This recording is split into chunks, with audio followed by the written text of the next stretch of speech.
ان کے شروع میں، تعقیبات کے شروع میں ایک روایت نقل کی ہے شیخ عباس قمی رضوان اللہ تعالی علیہ نے، جو آدمی نماز پڑھتا ہے اور نماز پڑھ کے دعا مانگے بغیر اٹھ کے نکل جاتا ہے مسجد سے یا اپنا مصلی چھوڑ دیتا ہے، اور اس دعا سے خالی یا تعقیبات سے خالی نماز کو فرشتے لے کے جب خدا کی بارگاہ میں پہنچتے ہیں، اللہ تعالیٰ یہ کہہ کے اس کو مسترد کر دیتا ہے، ریجیکٹ کر دیتا ہے، میرے بندے سے کہو کہ تو اگر مجھ سے بے نیاز ہے تو میرا محتاج نہیں ہے، میں بطریق اولا تجھ سے بے نیاز ہوں، میں تیرا محتاج نہیں ہوں۔ ہر حالت میں، یعنی جو آدمی ہر لحاظ سے آسودہ حال ہے، ہر لحاظ سے آسودہ حال ہے، الحمدللہ وہ خود بھی اور سارا اہل خانہ مکمل طور پر صحت مند ہے، ہر چیز نارمل ہے، خود اپنا بھی اور باقی اہل خانہ کا بھی، مالی اعتبار سے بھی آسودہ ہے، برسر روزگار ہے، ایک پرکشش نوکری اس کو ملی ہوئی ہے، کوئی پریشانی نہیں ہے دنیا میں۔ اللہ فرماتا ہے کہ ان حالات میں جب انسان ہر حالت میں خدا کو پکارے، ہر حالت میں خدا کو پکارے، ایسے آدمی کی دعا اس وقت قبول ہوتی ہے جب وہ آزمائش کے شکار ہو جائے۔ اور یہ جملہ پتہ نہیں میں نے کسی مجلس میں کہا یا جملہ یہاں کہا ہے، ہم جو ہے نا آپس میں جو پیشور مانگنے والے ہوتے ہیں نا بکاری، ان کو پسند نہیں کرتے، کہتے ہیں پیشور ہے، اس کو جو ہے نا وہ چھوڑ دو، اس کی درخواست جو ہے نا نہ لو، اس کا یہ پیشور ہے۔ اللہ تعالیٰ پیشور مانگنے والے کو پسند فرماتا ہے، جو ہر حالت میں صحت مند ہو تو بھی خدا کے بارگاہ میں گڑ گڑاتا ہے، جی بیمار ہو تو بھی، غریب ہو فقیر ہو تو بھی، آسودہ حال ہو امیر ہو تو بھی، بہت زیادہ تاکید کی گئی ہے۔ مخ العبادہ، مخ بھیجے کو کہتے ہیں، بھیجے کو، عبادت کی روح مغز یا کہیں کہ روح روان دعا ہے، ناپسندیدہ ہے۔ خدا نے قرآن میں شدید مذمت کی ہے ان آدمی کی جو خدا سے نہیں مانگتا، جو خدا سے نہیں مانگتا۔ ایک یہ ہے محرومی کہ بندہ دعائی نہ مانگے، دعائی نہ مانگے، اوروں کو بھی تلقین کرے کہ دعا مت مانگو اور سلام پڑھو یا پھیرو اور مسجد سے نکل جاؤ۔ دوسری محرومی یہ ہے کہ دعا مانگے لیکن دعا قبول نہ ہو۔ دعا سے محروم ہونا یا مانگی گئی دعاؤں کو قبول نہ ہونا ایسا ہے جیسے کسی کو ایک بہت ہی بڑی پرکشش ملازمت سے اس کو جو ہے نا برخاست کر دیا جائے، اس کو نوکری سے نکال دیا جائے، معطل کر دیا جائے، یا اس کی نوکری کو ختم کر دیا جائے، وہ جس کو آپ وہ ٹرمینیٹ کر کہتے ہیں، نوکری سے نکال دیا جائے، اس سے کم سزا نہیں ہے کہ بندہ خدا کی بارگاہ میں جانے کی توفیق سلب ہو یا مانگی گئی دعا خدا کی بارگاہ میں قبول نہ ہو۔ امیر المومنین نے دعائے کمیل میں سربستہ طور پر فرمایا ہے اللہم اغفر لی الذنوب التی تحبس الدعاء۔ امام زین العابدین نے غالباً یہ من لا یحضر الفقی کی روایت ہے، گن کے بتایا ہے، 7 یا 8 گناہوں کا نام لیا ہے امام سجاد نے جو ہماری دعاؤں کو قبول نہیں ہونے دیتے۔ اور آپ دیکھیں گے کہ ان میں اکثر جو ہے نا وہ موجود نظر آئیں گے، اکثریت میں یہ موجود نظر آئیں گے۔ آخر میں 2 ہیں، دونوں کو ملا کے ایک سمجھیں تو 7 رکاوٹیں ہیں، ان کو الگ الگ نمبر شمار دیں تو پھر 8 گناہوں کا ذکر کیا ہے جس کی وجہ سے بندے کی دعا قبول نہیں ہوتی۔ یہ کچھ روحانی بیماریاں ہیں، ان کو اللہ تعالیٰ دور کرنے کی ہم سب کو توفیق عطا فرمائے۔ نمبر 1 سوء النیہ، یہ معاشرے کے اندر رائج لفظ ہے، بدنیتی، بدنیتی کسی کا خیرخواہ نہ ہونا، بدنیتی۔ میرے خیال میں اسی میں بدگمانی بھی آتی ہے، کسی کے بات میں نا کسی کی بدگمانی۔ غالباً میں نے جمعہ کے خطبے میں عرض کیا تھا، منہ سے شراب کی بدبو آئے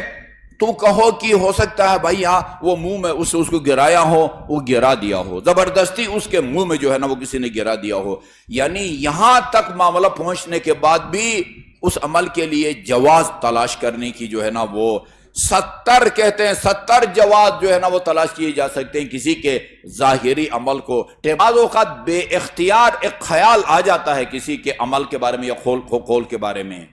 بے اختیار اس کا آ جانا دل و دماغ میں، یہ غیر اختیاری ہے، یہ قابل محاسبہ نہیں ہے، قابل مواخذہ نہیں ہے. لیکن آپ اس کو پر آثار مترتب کر دیں، زبان سے اظہار کریں یا کام ایسا کریں کہ جسے یہ ظاہر ہو کہ آپ کو یقین ہو گیا ہے کہ اس نے وہ غلط کام کیا ہے، اس سے روکا گیا ہے، اس سے روکا گیا ہے. ورنہ ہو سکتا ہے وہ حسد ایک باطنی خباثت ہے. کسی کو دیکھا کہ اس نے نمبر زیادہ لیے ہیں، کسی کا کاروبار صحیح چل رہا ہے، کسی کو اچھی نوکری ملی ہے، دل میں بندے کے خیال آئے کہ یہ جو ہے اس کے پاس کمال ہے، دولت ہے، یہ میرے پاس آ جائے اور یہ محروم ہو جائے، یہ اس کو حسد کہتے ہیں. اس کے مقابلے میں غبطہ، عربی میں غین طین اور بے غبطہ، رشک. فارسی والے اسی حسد کو رشک کہتے ہیں، لیکن ہم اردو میں رشک، جس کو عربی میں غبطہ بھی کہتے ہیں، تنافس بھی کہتے ہیں. یعنی یہ تمنا کرنا کہ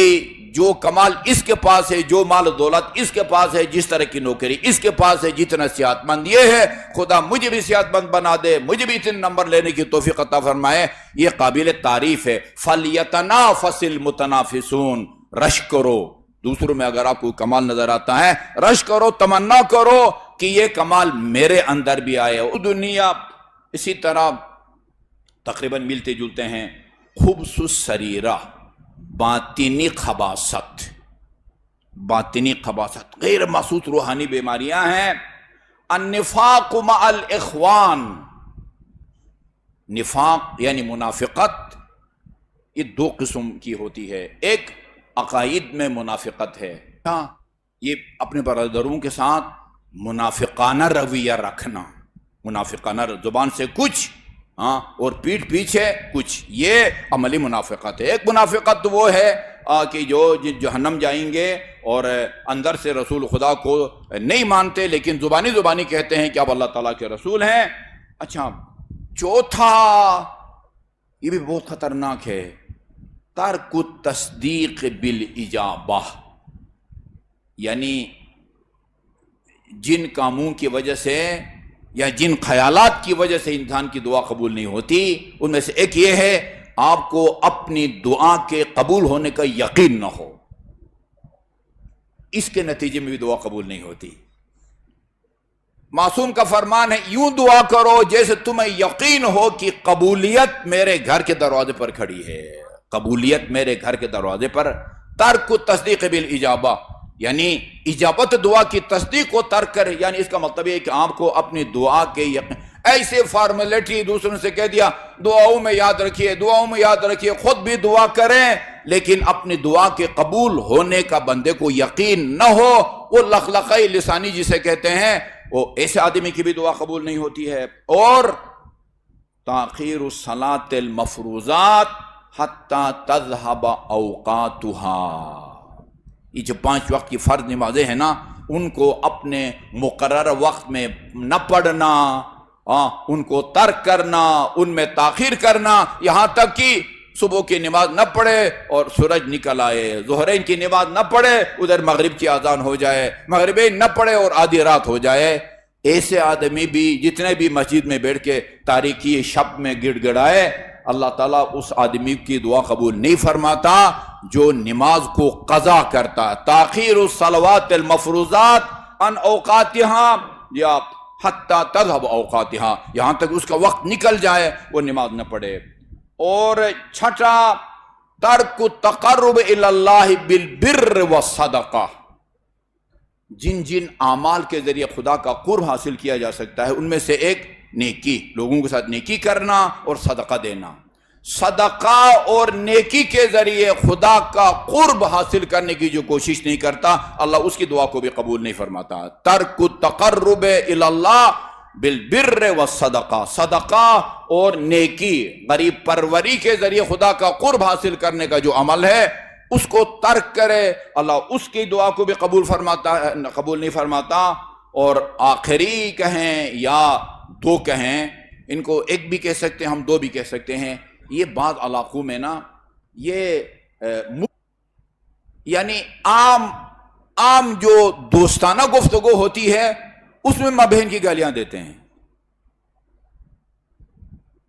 ماں بہن کی گالی عام ہے، پھوپھی کی گالی بھی دیتے ہیں. پھوپھی کی گالی جو دیتے ہیں، ترک البذا، استعمال البذا والفحش بالقول، بےہودہ گفتگو کرنا، بےہودہ یہ بات چینلوں پر یہ بات مولویوں کو بھی دیکھتا ہوں، بےہودہ گفتگو، یہ یعنی ناشائستہ قسم کی چیزوں کا نام لینا. یہ جو آدمی اپنے معمولات زندگی میں گالی گلوچ دیتا ہے، فحش گوئی کرتا ہے، یہ آپ کو پتہ ہے اس مقدس جگہ پر ہم ان کی مثالیں بھی نہیں دے سکتے ہیں. یہ اگر استعمال البذا اور والفحش بالقول ان دونوں کو ایک مانتے ہیں تو یہ 7 رکاوٹیں بنتی ہیں، 2 مانتے ہیں تو 8 رکاوٹیں. یہ خرابیاں جس کے اندر پیدا ہوں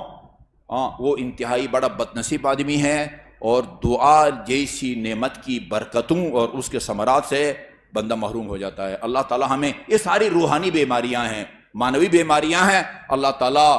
ہمیں ان سے دور رکھے. اگر کوئی مبتلا ہے تو ان کا مؤثر علاج کی اللہ تعالی ہمیں توفیق عطا فرمائے.